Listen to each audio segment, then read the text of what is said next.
നിങ്ങളുടെ പാറശാല അണ്ണൻ. Hello friends, ഇത് നിങ്ങളുടെ പാറശാല അണ്ണൻ. ഈ ചാനലിൽ നിങ്ങളെ സ്വാഗതം ചെയ്യുന്നു. മക്കാസകങ്ങളൊക്കെ തന്നെയാണ്. ഇത് പാറശാല അണ്ണൻ.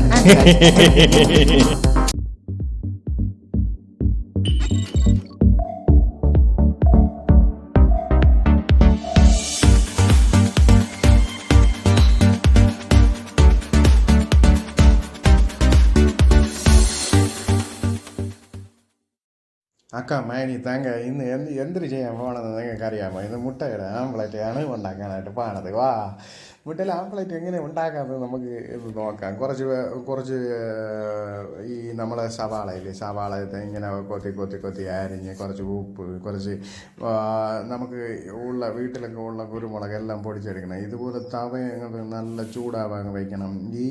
ഇതുണ്ടല്ലോ, ഇത് നമുക്ക് ദോശക്കല്ലെന്ന് വേണമെങ്കിലും വിളിക്കാം. ഈ ദോശക്കല്ല് ചൂടായി പുക വരണ കണ്ട, ഇതേപോലെയൊക്കെ പുക വരുന്നത് പോലെ നമ്മൾ അങ്ങോട്ട് പുക വരണ പോലെ അങ്ങോട്ട് വയ്ക്കണം. അപ്പോൾ എന്തായാലും ഇതുപോലെ ചൂടായി വരുമ്പോഴാണ് നമുക്ക് ഈ മുട്ട ഒഴിച്ചു കൊടുക്കേണ്ടത്. അപ്പം നമുക്കൊരു മുട്ട എടുക്കാം. മുട്ട എടുത്തിട്ട് ഇങ്ങനെ അടിച്ച് പൊട്ടിച്ച് അങ്ങോട്ട് തള്ളി കൊടുക്കണം. അപ്പോൾ അതിൽ നിന്ന് ഇങ്ങനെ എന്തായാലും ആ മുട്ടയും വെള്ളക്കരുവും മഞ്ഞക്കരുവും കൂടെ വന്ന് വീഴും. അപ്പോൾ നിങ്ങൾക്ക് വെള്ളക്കരുവും മഞ്ഞക്കരുവും ഒക്കെ അറിയാമല്ലോ. അതിൽ കുറച്ച് ഉപ്പൊക്കെ അങ്ങോട്ട് ഇട്ട് കൊടുക്കുക. ഉപ്പൊക്കെ ഇട്ടിട്ട് ഇതുപോലെ ഉപ്പ് വാരി ഇടണം. വാരി നമ്മളെ ഭാഷയിൽ പറഞ്ഞാൽ തൂറ്റി കൊടുക്കണം. വാരി തൂറ്റിയിട്ട് അങ്ങോട്ട് ഇനി കുറച്ച് ഉള്ളി നമ്മൾ ഈ സവാള ഇങ്ങനെ വെട്ടി വെച്ചിരിക്കുന്നില്ല, അത് വാരി അങ്ങ് ഇട്ട് കൊടുക്കുക. ഇട്ട് കൊടുത്തിട്ട് അങ്ങോട്ട് അതിനെ ഇനി മിക്സ് ചെയ്യണ ജോലിയാണ് കേട്ടോ. അതിനിങ്ങനെ കാലക്കി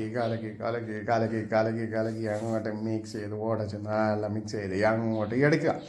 അപ്പോൾ എന്തായാലും നമുക്കെല്ലാവർക്കും മിക്സ് ചെയ്യാൻ അറിയാമല്ലോ. നമ്മളെല്ലാവരും വീട്ടിൽ മുട്ടയൊക്കെ ഉണ്ടാക്കണവരല്ലേ.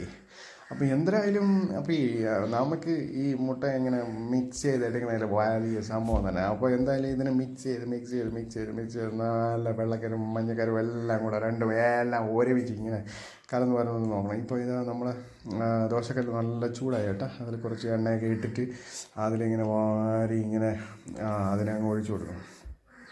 ഒഴിച്ചിട്ട് എന്തായാലും അതിനെ നമ്മളിങ്ങനെ പരത്തിയെടുക്കണം. അപ്പം മുട്ട പരന്ന് വരും. എന്തായാലും മുട്ട പരത്തി എടുത്തിട്ട് ഇതുപോലെ നമ്മൾ ഈ കാണുന്ന പോലെയൊക്കെ പരത്തി എടുക്കുക. അപ്പോൾ എന്തായാലും നല്ലൊരു ആംപ്ലേറ്റ് നമുക്ക് ഇത് നല്ല സൂപ്പർ ഒരു ആംപ്ലേറ്റ് ഉണ്ടാക്കിയെടുക്കാനായിട്ട് പറ്റും. അപ്പോൾ എന്തായാലും നമ്മളൊക്കെ ഉണ്ടാക്കിയെടുക്കുന്നവരാണല്ലോ. നമുക്ക് മുട്ടയൊക്കെ ആംപ്ലേറ്റൊക്കെ ഉണ്ടാക്കിയെടുക്കാൻ അറിയാമല്ലോ.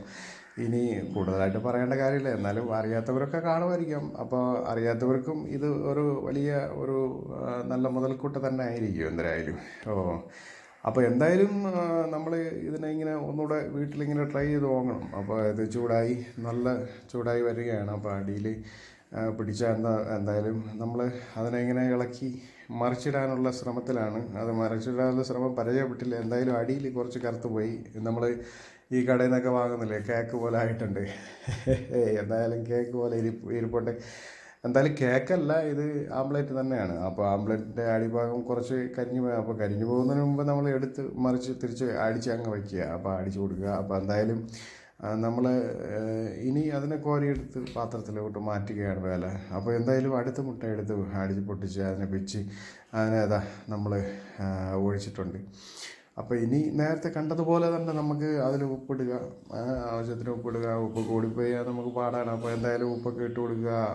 അതിൽ പിന്നെ ഇനി നമ്മൾ വെട്ടി വെച്ചിരിക്കുന്ന ഈ സവാള ഉണ്ടല്ലോ, സവാളയൊക്കെ വാരി അതിനകത്തങ്ങ് ഇട്ട് കൊടുക്കുക. അപ്പോൾ ഇട്ടിട്ട് ഇങ്ങനെ മിക്സ് ചെയ്ത് അതിനെ ഇങ്ങനെ നമുക്ക് ഈ വെള്ളക്കരുവും മഞ്ഞക്കരുവും ഒക്കെ ഇങ്ങനെ ഉടഞ്ഞ് അതിൽ നല്ലതായിട്ട് ചേരണം കേട്ടോ. അപ്പം അപ്പോഴായിരിക്കും അതിൻ്റെ ഒരു നല്ല ടേസ്റ്റ് വരുന്നത്. അപ്പോൾ അതിന് വേണ്ടി നല്ല മിക്സ് ചെയ്യുക. പിന്നെ ഉപ്പ് കൂടുതലാണെങ്കിൽ നിങ്ങൾക്ക് കഴിക്കാനും പറ്റില്ല, അപ്പോൾ തിന്നാനും പറ്റില്ല, ഒന്നും ചെയ്യാൻ പറ്റില്ല. അപ്പോൾ എന്തായാലും നിങ്ങൾ മിക്സ് ചെയ്തെടുക്കുക. അടുത്ത് ചൂടായ നമ്മൾ പാനിലോട്ട് അങ്ങോട്ട് എടുത്ത് ഒഴിക്കുക. ഒഴിച്ചിട്ട് ഒരു ചെറിയ സ്പൂണ് മതി. അത് സ്പൂൺ വെച്ച് ഇങ്ങനെ നല്ല ദോശ പരത്തുന്ന പോലെ പരത്തിയെടുക്കുക. അപ്പോൾ അത് കീറിപ്പോണൊക്കെ നമ്മൾ ശ്രദ്ധിക്കേണ്ട. അത് വീണ്ടും പരത്തി കൊടുക്കുമ്പോൾ അത് നല്ല ആംപ്ലേറ്റ് നല്ലതായിട്ട് സെറ്റായി വരും. അപ്പോൾ എന്തായാലും ഇത് കുറച്ച് നേരം നമ്മൾ ഇങ്ങനെ വെയിറ്റ് ചെയ്ത് ഇങ്ങനെ ഇരിക്കുക. അപ്പോൾ അത് ചൂടായി കുറച്ച് വെന്തൊക്കെ വരണമല്ലോ. അപ്പം വേവുന്നതിന് മുമ്പ് ആരും തിന്നാറില്ലല്ലോ. അപ്പോൾ എന്തായാലും ഇത് നമുക്ക് കുറച്ച് നേരം വെയിറ്റ് ചെയ്ത് ഇങ്ങനെ നോക്കുമ്പോൾ നമുക്കൊന്ന് ഈ ദോശക്കല്ല് വെച്ച് ഒന്ന് തള്ളി നോക്കുമ്പോഴേ അറിയാൻ പറ്റും കേട്ടോ. ഇത് വെന്തിട്ടുണ്ടോ ഇല്ലയെന്നൊക്കെ അറിയാൻ പറ്റും. എന്തായാലും നിങ്ങളൊക്കെ അങ്ങനെയൊക്കെ നോക്കുക. അപ്പം നമ്മളിങ്ങനെ നോക്കിയപ്പോൾ അത് പിഞ്ച് പോയി. എന്തായാലും ആമളായിട്ട് പിഞ്ച് ഒരു എല്ലാം കൂടെ കയറിപ്പോയി.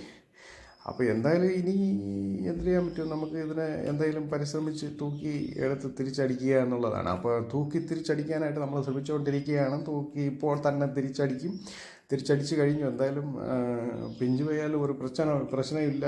ഇപ്പം നമുക്ക് അതിനെ തിരിച്ചടിക്കാം. എന്തായാലും എടുത്ത് തിരിച്ചടിച്ച് അപ്പോൾ അടിയിൽ കുറച്ച് കരിഞ്ഞു പോയി എന്നാലും കൂടെ നല്ല മണമൊക്കെ വരുന്നുണ്ട്. അതിനെ എടുത്തിട്ട് അടുത്ത നമ്മൾ ബുൾസ് അടിക്കാനുള്ള ശ്രമത്തിലാണ്. ബുൾസ് അടിക്കാൻ മുട്ട പൊട്ടിച്ചപ്പോൾ തന്നെ വെള്ളക്കരുവും മഞ്ഞക്കരുവും കൂടെ ഒന്നായിപ്പോയി. ഇപ്പം നമ്മളിനി വെള്ള മഞ്ഞ ആംപ്ലേറ്റാണ്, വെള്ള കളർ മഞ്ഞ കളറും കൂടെ ചേർന്നുള്ള ഒരു മിക്സ് ആയിട്ടുള്ള ഒരു ആംപ്ലേറ്റാണ് നമ്മളിപ്പോൾ ശ്രമിക്കുന്നത്. അതിൻ്റെ പുറത്ത് കുറേ ഈ ഉള്ളിയൊക്കെ വെട്ടി വെച്ചിരുന്നില്ലേ, ഉള്ളിയൊക്കെ വാരി അതിനകത്ത് മേലെ ഇട്ടിട്ട് കുറേ കുരുമുളക് വാരി അതിനകത്ത് ഇട്ടിട്ട് ഇപ്പോൾ വെന്തുകൊണ്ടിരിക്കുകയാണ്. ഇതിപ്പോൾ ബുൾസ അടിക്കാനാണ് ശ്രമിച്ചത്. എന്തായാലും പണി പാളിപ്പോയി. അപ്പം എന്തായാലും ഇപ്പോൾ നമ്മൾ അതിനെ തന്നെ വെള്ളമഞ്ഞ കരുവുപുട്ട എന്നൊക്കെ പറയാം, പല പേരുകളൊക്കെ നമുക്ക് പറയാം. അപ്പോൾ അതിനെ ഇങ്ങനെ എടുത്തിട്ട് നമ്മളിതിനെ ഒരു റോസ്റ്റ് പോലെയൊക്കെ ഉണ്ടാക്കാനാണ് ശ്രമിക്കുന്നത്. അപ്പോൾ എന്തായാലും ഇതിൽ കുറച്ച് ഇതിനെ മറിച്ചിട്ടിട്ട് കുറച്ചുകൂടെ വേവുമ്പോൾ ഇപ്പം നോക്കുക നല്ല ഒരു ദോശ പോലെ ഉണ്ട്. അപ്പോൾ അടിഭാഗം നോക്കുമ്പോൾ ദോശ പോലെയൊക്കെ വന്നിട്ടുണ്ട്. എന്തായാലും ഒരു സൈഡ് മഞ്ഞ കളറും ഒരു സൈഡ് വെള്ള കളറും ഒക്കെ കൂടെ ചേർന്ന ഒരു മിക്സിംഗ് ആണ്. അപ്പോൾ ഇതിന് പുറത്ത് നമുക്ക് കുറച്ച് നെയ്യൊക്കെ ഒഴിച്ചു കൊടുക്കാം കേട്ടോ.